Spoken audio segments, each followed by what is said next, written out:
চৈত্র সংক্রান্তি। আজ আমরা যাচ্ছি নেপালগঞ্জের নিকটবর্তী বড় কাছারি দর্শন করতে।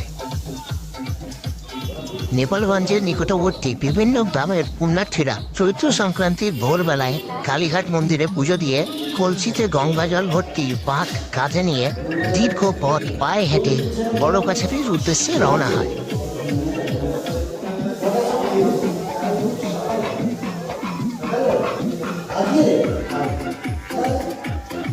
এই সুদীর্ঘ যাত্রাপথে ক্লান্তি লাঘব করা, মনোবল বৃদ্ধি এবং বিনোদনের উদ্দেশ্যে তারা সঙ্গীতের ব্যবস্থা করে থাকে।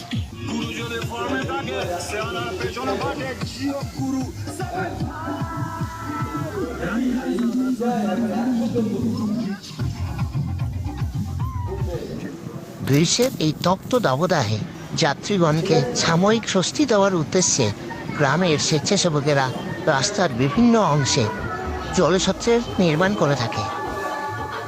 যাত্রীরা সেখান থেকে পানীয় জল এবং ফলাহারের সুবিধা পেয়ে থাকে। দেবাদিদেব মহাদেবের বিভিন্ন প্রতিমূর্তি তারা নিজের কাঁধে বহন করে থাকে।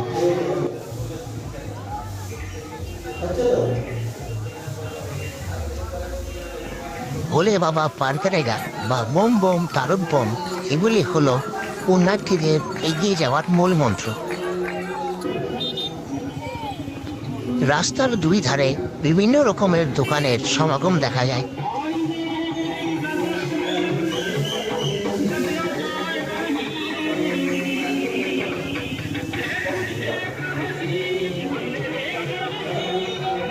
নেপালগঞ্জ থেকে জয়ন্তপুর অভিমুখী রাস্তায় কিছুদূর যাওয়ার পর আমাদের গ্রামের মধ্যে প্রবেশ করতে হবে।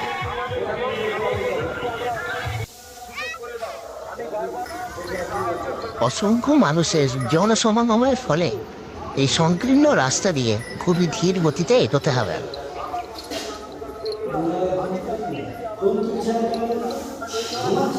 মন্দির প্রাঙ্গণ থেকে শব্দ ভেসে আসছে।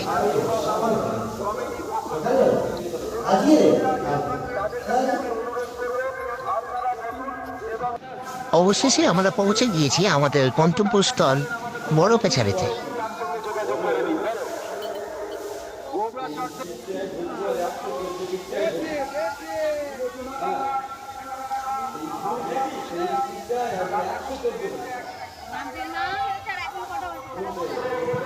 মন্দিরে প্রার্থনা সম্পূর্ণ হওয়ার পর পুণ্যার্থীরা মন্দির সংলগ্ন এই পুকুরে নিজেরা পুণ্য স্নান সম্পূর্ণ করে থাকে।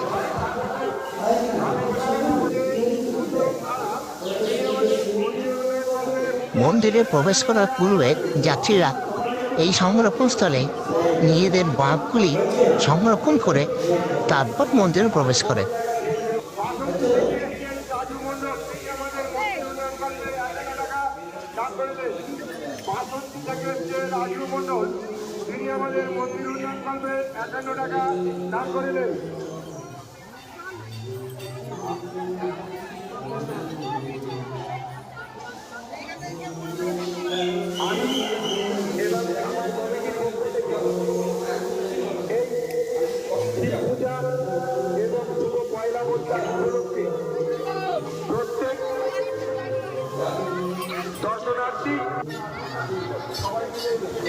আগত পুণ্যার্থীরা কালীঘাট থেকে নিয়ে আসা গঙ্গা জল মহেশ্বরের শিবলিঙ্গে অর্পণ করছেন।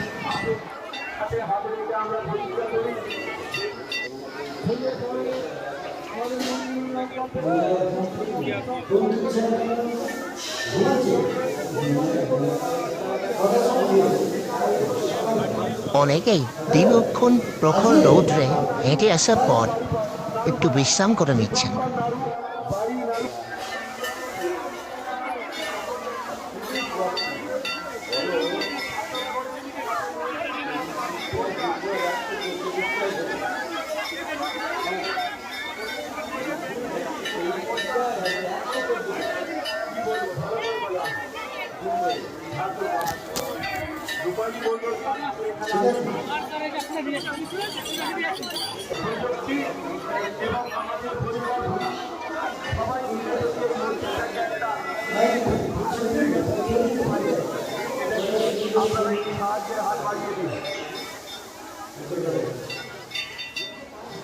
মন্দিরের পশ্চাৎভাগে নানান প্রকার দোকানের সমাহার দেখা যায়।